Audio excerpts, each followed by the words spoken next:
অনিয়ম ও অব্যবস্থাপনা নিয়ে প্রতিমন্ত্রী রসায়নগরের ডাক বিভাগ। ৬৯ কোটি টাকা শতাধিক গাড়ি পড়ে আছে কেন? এই প্রশ্নের উত্তর দিতে না পারায় ডাক বিভাগের মহাপরিচালক সহ 2 কর্মকর্তাকে মিটিং থেকে বের করে দেন ডাক ও টেলিযোগাযোগ তথ্য প্রযুক্তি প্রতিমন্ত্রী জুনায়েদ আহমেদ পলক। এ সময় কর্মকর্তাদের অনিয়মে সাধারণ মানুষের প্রতারিত হচ্ছে বলেও মন্তব্য করেন তিনি। ডাক বিভাগের 465টি গাড়ির মধ্যে অচল 135টি। প্রায় ৬৯ কোটি টাকা দামের এসব গাড়ি পড়ে আছে কেন? প্রতিমন্ত্রী জুনায়েদ আহমেদ পলক এই কারণ জানতে চান ডাক বিভাগের পরিচালক আবু তালেবের কাছে। সদুত্তর দিতে না পারায় ডিজি সহ তাকে মিটিং থেকে বের করে দিতে বলেন। তিনি আরো বলেন, অন্যথায় হিসাব দিতে না পারলে মিটিং থেকে বের হয়ে গিয়ে নিয়ে আসেন। মিটিং চলাকালীন আগামী 1 ঘন্টার মধ্যে যাবতীয় তথ্য স্থাপন করতে হবে। কুড়িগ্রামের প্রত্যন্ত একটি চরে শিশুদের শিক্ষার কথা বিবেচনা করে প্রাথমিক বিদ্যালয় উদ্বোধন করা হয়েছে। সোমবার বিকেল সদর উপজেলা যাত্রাপুর ইউনিয়নের কালী আলগার চরের স্কুলটির উদ্বোধন করা হয়।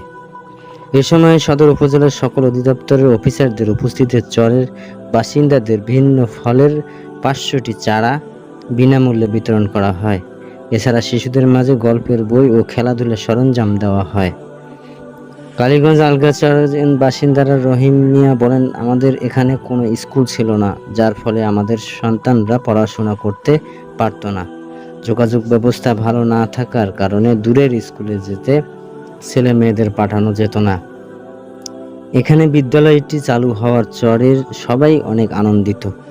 কালীর আলগা চরটিতে প্রায় 3500 মানুষের বসবাস। এখানে কোনো বিদ্যালয় না থাকায় গত 2-3 বছর ধরে এই চরে প্রায় 400-500 শিশুদের প্রাথমিক শিক্ষা থেকে বঞ্চিত ছিল, যার কারণে একটি বিদ্যালয় নির্মাণ জরুরি হয়ে পড়ে। বিষয়টি চিন্তা করে উপজেলা প্রশাসনের উদ্যোগে এই চরে একটি প্রাথমিক বিদ্যালয় স্থাপন করা হয়। ঢাকা চট্টগ্রাম মহাসড়কের নারায়ণগঞ্জের বন্দরের লাঙ্গল বন্দর এলাকা থেকে সোনারগাঁও চৈত্রী এলাকা পর্যন্ত চট্টগ্রামমুখী লেন 4 কিলোমিটার জুড়ে যানজটের সৃষ্টি হয়েছে।